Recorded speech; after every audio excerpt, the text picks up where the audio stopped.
Hello friends, मैं आपको बताने वाला हूँ आज विवेकानंद के आदर्श समाज पर उनके विचार। तो शुरू करते हैं। तो सबसे पहले कभी भी आप कोई एग्ज़ाम दे रहे हों तो क्वेश्चन के लिए एक कोटेशन लिख लिया करें। कोटेशन कुछ भी हो सकता है, पर वो किसी राइटर का थॉट होना चाहिए। जैसे उठो जागो और तब तक नहीं रुको जब तक लक्ष्य प्राप्त ना हो जाए। ये विवेकानंद जी का बहुत फेमस कोट है। तो चलिए आंसर की शुरुआत करते हैं। सबसे पहले इंट्रोडक्शन लिख लेंगे। तो 19वीं सदी का भारत सामाजिक और सांस्कृतिक पुनरुत्थान व सुधार के दौर से गुजर रहा था। उस समय बहुत से विचारकों ने आदर्श समाज पर अपने विचार व्यक्त किए। इसी के साथ स्वामी विवेकानंद ने भी आदर्श समाज पर अपने विचार व्यक्त किए। विवेकानंद भारतीय आध्यात्मिक सिद्धांतों के उत्थान के इस विचार के प्रबल समर्थक थे। विवेकानंद की आदर्श समाज की अवधारणा वेदांत दर्शन से ली गई है, जो मनुष्य और समाज दोनों को ही आध्यात्मिक व भौतिकवादी व्याख्याओं को एकीकृत करना चाहती है। वह व्यक्तिवादी व सामाजिक दोनों ही हैं। अब इसके बाद स्वामी विवेकानंद का थोड़ा सा संक्षिप्त परिचय। स्वामी विवेकानंद आधुनिक काल के वेदांत दर्शन के एक महत्वपूर्ण तथा प्रभावशाली प्रतिपादक माने जाते हैं। इनका जन्म 12 जनवरी 1863 में कलकत्ता में हुआ था। विवेकानंद ऐसे आध्यात्मिक व सामाजिक विचारक रहे जिनका भारतीय स्वतंत्रता आंदोलन में नाम अमर हुआ था। अब स्वामी विवेकानंद जी के आदर्श समाज पर विचार की बात करते हैं। तो विवेकानंद के अनुसार आदर्श समाज वह होगा जो आध्यात्मिक अखंडता के, भारतीय विचार और सामाजिक प्रगति के पश्चिमी विचार का संश्लेषण करेगा।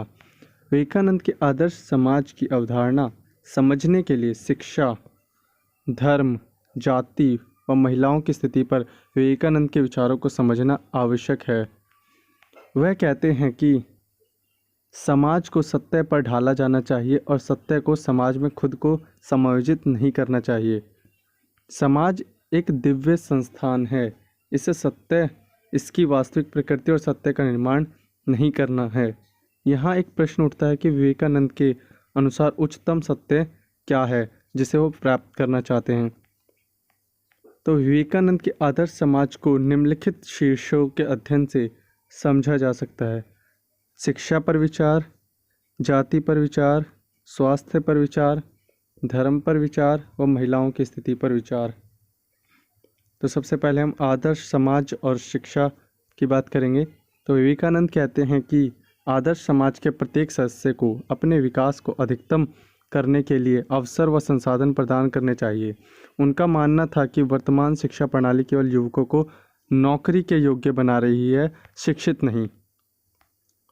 विवेकानंद के विचारों में प्रत्येक समाज में व्यक्ति का शिक्षा के साथ संबंध होना आवश्यक है।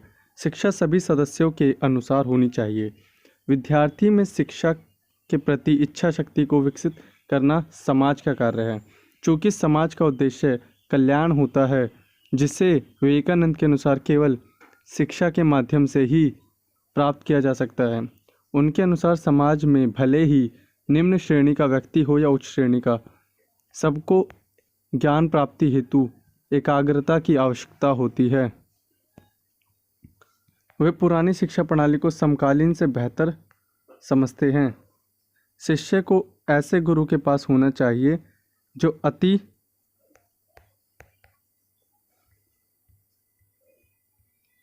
पवित्र हो। अब आदर्श समाज और धर्म पर विवेकानंद के विचार। आदर्श समाज के निर्माण के लिए विवेकानंद ऐसे धर्म की बात करते हैं जिसका किसी व्यक्ति विशेष से संबंध नहीं, बल्कि वास्तविक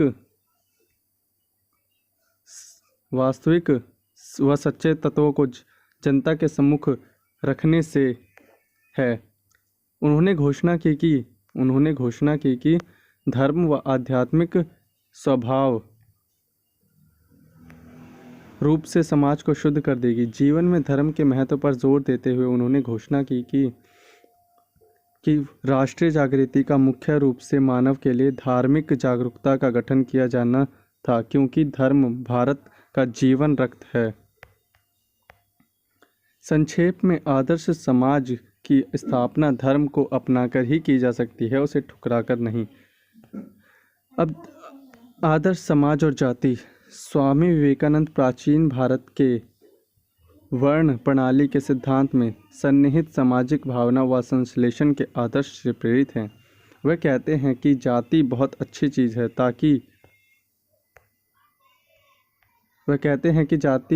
चीज़ है जाति वह योजना है जिसका हमें अनुसरण करना चाहिए।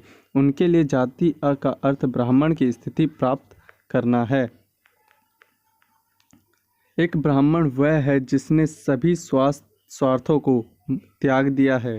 विवेकानंद कहते हैं मूल जाति व्यवस्था का अंत करने के खिलाफ नहीं बल्कि उसे सुधारने के उपाय बताते हैं। वो कहते हैं कि पतित राज्यों में जाति को समाप्त कर देना चाहिए। उन्होंने कहा उपनिषदों के समय से नीचे से वर्तमान दिन तक लगभग सभी महान शिक्षक जाति के अवरोधों को तोड़ना चाहते थे। विवेकानंद कहते हैं जाति व्यवस्था को समाप्त नहीं किया जाना चाहिए अपितु उसमें सुधार करना चाहिए। जाति व्यवस्था में सभी जातियों को ब्राह्मण की स्थिति में पहुंचाना विवेकानंद का लक्ष्य था। समाज में समानता लाने में जो जाति व्यवस्था उभर कर सामने आई है वह आदर्श समाज की विशेषताओं में से एक है। आदर्श समाज व महिलाओं की स्थिति पर विवेकानंद के विचार। विवेकानंद के आदर्श समाज में वह पत्नी नहीं थी जो नारीत्व का आदर्श थी बल्कि माँ थी। उनके अनुसार माँ पत्नी के अधीन थी। मातृत्व की झलकियों और माँ की अतिरंजित सामाजिक स्थिति को उजागर करते हुए विवेकानंद एक पुराने हिंदू ब्राह्मणवादी दृष्टिकोण पर वापस आते हैं जिसने माँ को महत्वपूर्ण माना। लेकिन ये विवेकानंद ही थे जिन्होंने सुझाव दिया था कि महिलाओं से जुड़ी समस्याओं को महिलाओं ने ही सबसे अच्छी तरह हल किया है।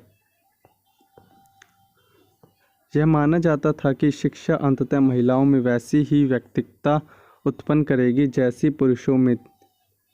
विवेकानंद ने उन वर्षों में घरेलू कामों में गुलाम रहित महिलाओं के प्रति एक उपाय प्रस्तावित किया जहां उन्हें आत्म विकास के लिए नई संस्थागत सुविधाएं प्राप्त होंगी। 1895 तक स्वामी जी ने महिलाओं के लिए गणित की शुरुआत की जिसमें विधवाओं, गृहिणियों व अन्य महिलाओं को सदस्य बनाया। अब आदर्श समाज और शारीरिक स्वास्थ्य पर विवेकानंद के विचार। विवेकानंद आध्यात्म व अच्छे स्वास्थ्य से समाज कल्याण होता है ऐसा मानते थे। इसलिए विवेकानंद शारीरिक स्वास्थ्य को भी आदर्श समाज का अंग मानते हैं। वह कहते हैं शारीरिक कमजोरी हमें आलसी बनाती है और शारीरिक कमजोरी सभी दुखों का कारण भी बनती है। शारीरिक शक्ति एक मजबूत मस्तिष्क को जन्म देती है जो निस्वार्थ सामाजिक कल्याण को बढ़ावा देती है। इसलिए विवेकानंद शारीरिक स्वास्थ्य को सामाजिक कल्याण के साथ आदर्श अंग व आदर्श समाज का अंग मानते हैं। इसके बाद अब कंक्लूज़न की बारी आती है। कंक्लूज़न आप सभी खुद ही लिखें।